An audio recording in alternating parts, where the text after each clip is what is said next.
One of the things that stood out is CIA's involvement in mainstream media and Hollywood.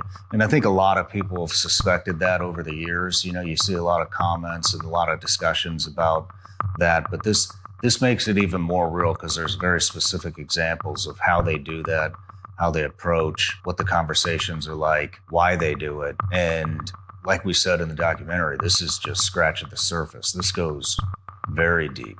Lady loves to change the night of falling. During the time much of the world was shut down during COVID. Breaking news, just COVID-19. A brand new coronavirus. A new normal. Dr. Matthew Alford was at his home in the UK when he received a strange delivery to his door. I think it was literally in lockdown. I was doing nothing in my life, as you can imagine, and I got a letter through the door, and it was from the CIA, and I thought, this is bizarre. Dr. Alford is an author and lecturer of the University of Bath, who specializes in studying the relationship between the entertainment industry and the U.S. military. After opening the envelope, Dr. Alford found himself reading the personal emails of one of the most famous figures in Hollywood. Oh, why have I got a letter from the CIA? And why am I reading all of Ben Affleck's emails? Then he remembered, 8 years prior to receiving the letter, he'd filed a Freedom of Information Act request, seeking to find out if the CIA had secretly worked on the 2012 film Argo. In the movie, which was also directed by Ben Affleck, Affleck plays a real-life CIA operative named Tony Mendez. In 1979, Mendez was part of an elaborate plot to evacuate 6 U.S. diplomats from Iran.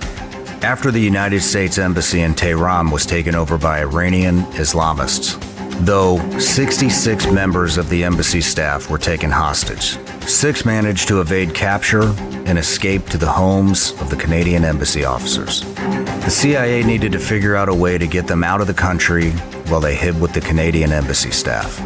Mendez's plan involved infiltrating the country by posing as Hollywood producers who wanted to film a big-budget movie in Iran. I got an idea. They're a Canadian film crew for a science fiction movie. I fly into Tehran. We all fly out together as a film crew. I need you to help me make a fake movie. So you want to come to Hollywood and act like a big shot without actually doing anything? Yeah. You'll fit right in. Though the film was a hit and won an Academy Award for Best Picture, some critics were quick to point out the liberties Affleck seemed to take with the story of what actually happened.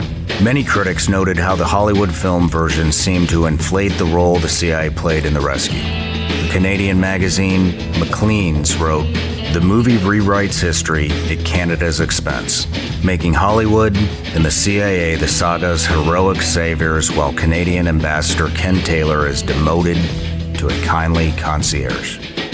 In response to the criticism, in later versions of the film, Affleck would change the on-screen postscript text to read, "The involvement of the CIA complemented efforts of the Canadian Embassy to free the 6 held in Tehran. To this day, the story stands as an enduring model of international cooperation between governments." What Dr. Alford wanted to know is if the CIA itself was involved in Affleck's artistic liberties with the story. Dr. Alford is the author of the book National Security Cinema, the shocking new evidence of government control in Hollywood, and co-produced the documentary Theaters of War. He and his fellow researchers frequently submit Freedom of Information Act requests to learn about the CIA and the military's efforts to influence the movies and TV shows Americans watch. As it turned out, the CIA was very involved in supporting Argo. And of course, it was that I'd put in a Freedom of Information Act request in 2012 that had taken over 8 years to come through. No one knew that there'd been actual contact between CIA and producers for that show until this information came through. So there are several of these shows that actually, whether they intended to cover it up or not, basically the information didn't come out that they'd been working on those, that they'd been working closely with the producers. And, in many cases, The changes that the CIA and military branches were making to major blockbusters and TV shows weren't just minor tweaks to characters for accuracy. What Dr. Alford and his colleagues have uncovered is that in many cases, the military directly oversees key elements of mainstream entertainment. Dr. Alford uncovered that Affleck even visited the CIA headquarters to meet with key figures there in the lead up to the movie. However, documents Dr. Alford reviewed show that permission to film at the Langley campus was only given after several script reviews by the CIA. Emails between officials at CIA called the film a, quote, good news CIA story.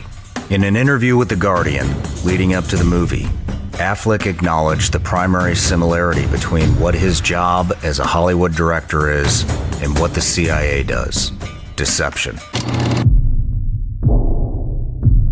One of the themes of Argo is about storytelling and how powerful it is, from political theater to the way we kind of communicate to our children to the way that we inspire people, and it's interesting that Hollywood and the clandestine services are both spend most of their time convincing people that something that's not true is in fact true. He also added this half-joking observation. I think probably Hollywood is full of CIA agents, and we just don't know it. And I wouldn't be surprised at all to discover that, this was extremely common. But Affleck was already familiar with what it was like to work with the agency when he collaborated with them on Argo.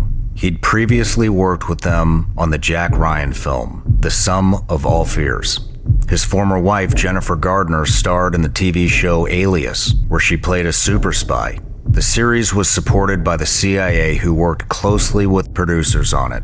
Garner would even be featured in a recruitment video for future spies.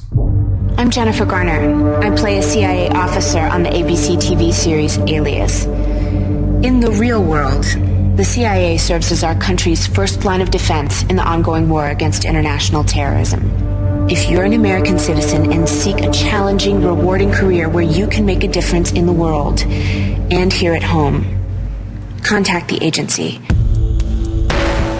But what Matthew Alford and his colleagues have discovered is the connections go deeper than most in the public can imagine.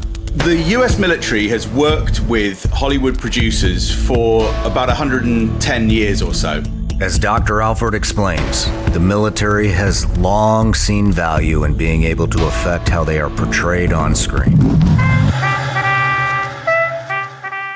We're not all that different.